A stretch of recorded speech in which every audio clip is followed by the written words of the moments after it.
Hi, this is ForeGolf Custom, and today we're looking at TaylorMade's P790 iron. It's the new 2019 version. If you're looking for something that has the most forgiving face in golf, extortionate speeds off the face, and looks and feels like a proper player iron, but suits most handicappers, this is the review you're going to want to watch. I'll go straight into it, Dave. Talk to me about the subtle changes between last version and this version. That's what the people want to know. Now, we've got to start with the subtle. So the face has been thinned out 7%. Again, I guess that's just to increase the ball speed coming off the face. They've stripped a little bit of weight out of it, thinned the top line. That allows them to put a bit more tungsten weight in the toe, just to feel like there's a bit more release out of it.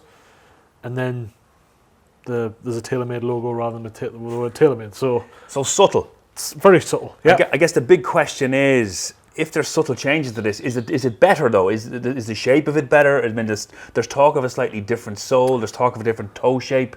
Are these things that people are going, oh, I can see the difference? I think there's a little bit better visual when you look down on top of it, and it's not quite as long in its width. So it does look prettier, but the other one wasn't ugly either. So its predecessor, the 2017 version, was still a very, very pretty and one of the best irons we've ever seen in the industry. That's a great point, and it's fair to say that this has been one of our sort of most iconic irons in the last 22 years of us doing this. And it's been one of the irons that has literally changed. It's game changing in terms of the forgiveness off the face. So let's maybe talk that, just expand on that a little bit for the people at home. Welcome to the channel. If it's your first time, please subscribe, ring the bell. The speed off the face, we call it forgiving face. Yeah. And that's a bit of a kind of a marketing term, but we love the fact that it has speed retention across the face. Let's talk them through about that from the fittings and what you've seen. Yeah. So if you think of the golf club as being hollow inside, so it's designed to look like a blade, but it's a hollowed blade. That then gives them room, think of cavity wall insulation, gives them room to inject the material into the inner, which then turns the whole face into technically what is the sweet spot.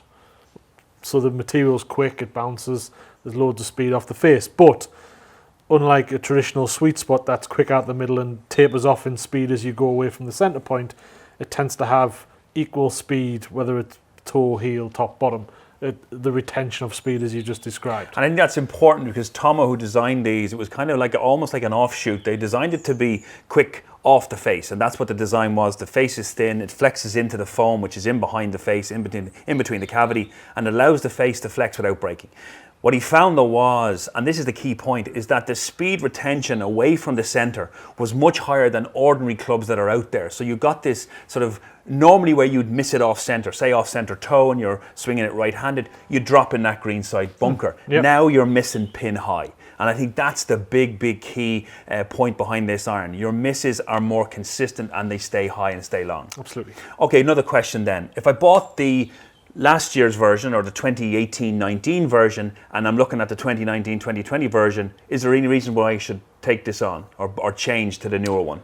Personally, and from experience of fittings, this isn't really aimed at the person who bought the first set. This is for the person who's never bought P790 before, right, or never been in the realms of how good this product is. You said it's a great club for somebody who wants that traditional sort of blade-ish type looking shape, but kind of needs that forgiveness, if that's the right word, of a cavity. Yeah, if you think about it being a hollowed blade, there's a huge, massive cavity in it. And, so, it's the face then that makes it that kind of cavity-ish, that speed retention makes it feel and play like a cavity. The speed off it's really, really good. So you can have forgiveness across the entirety of the face, so if you miss it off centre, it's incredible for that, which tends to be a higher handicap trait, but encapsulated in something which is small and neat and player orientated. It then just opens up the handicap range or the player range to be wide and vast.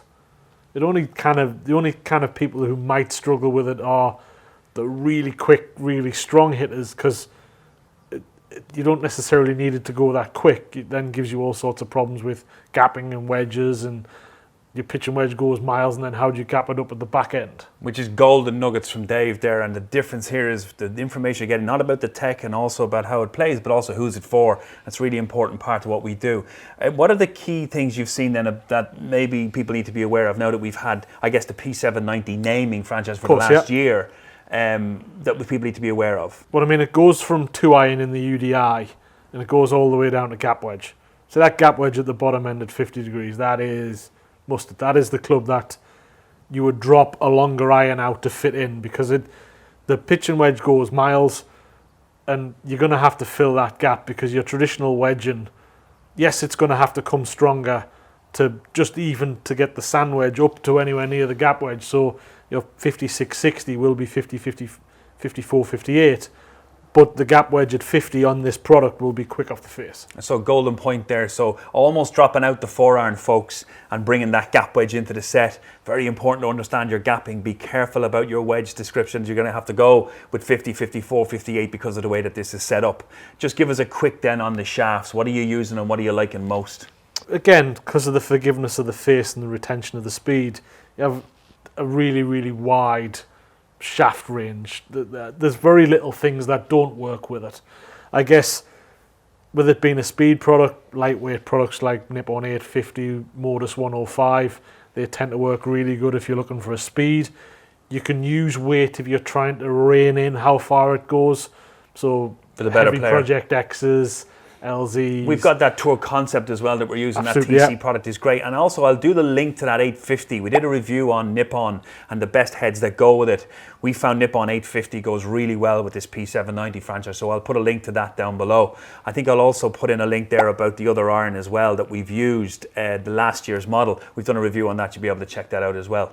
So side by side, you can see the subtle changes in the design, and it certainly looks like it's just been streamlined a little and kind of stripped out and made a little bit more player focus. However, the actual design features inside the head haven't actually moved or changed that much. This is still an awesome club, and it's very, very quick off the face. We love the way that this friendly face that we've called it works. We love the speed retention across it and how it keeps those distances up there and almost like they're going to miss more pin high. You won't see those dramatic high and low misses that you'd see from a normal iron or a more bladed version product. The key important part here is though, check and make sure that you cover off the lofts at the lower end, because this iron is now quick and fast. It's putting the distances and ball speeds up, which means you're going to have to cover off the bottom end. That means maybe looking at that gap wedge, and certainly you're going to have to look at getting the wedges just right. So looking more at a less traditional 56 and 60 and more about that 50, 54 and 58, so that you run in 4s or maybe 5 degrees between each of the clubs to cover off the distances. Hope you're enjoying the content. If it's your first time, please subscribe. All the information here is not only about the technology and how these clubs are built and made, but also we cover off who it's for, the type of shafts that suit you best. So it's best to subscribe to the channel. Thanks for watching, and we'll see you at the next video. So Go, you're on. Who, me? I saw the first one and then I kind of froze. I forgot what I was going to say.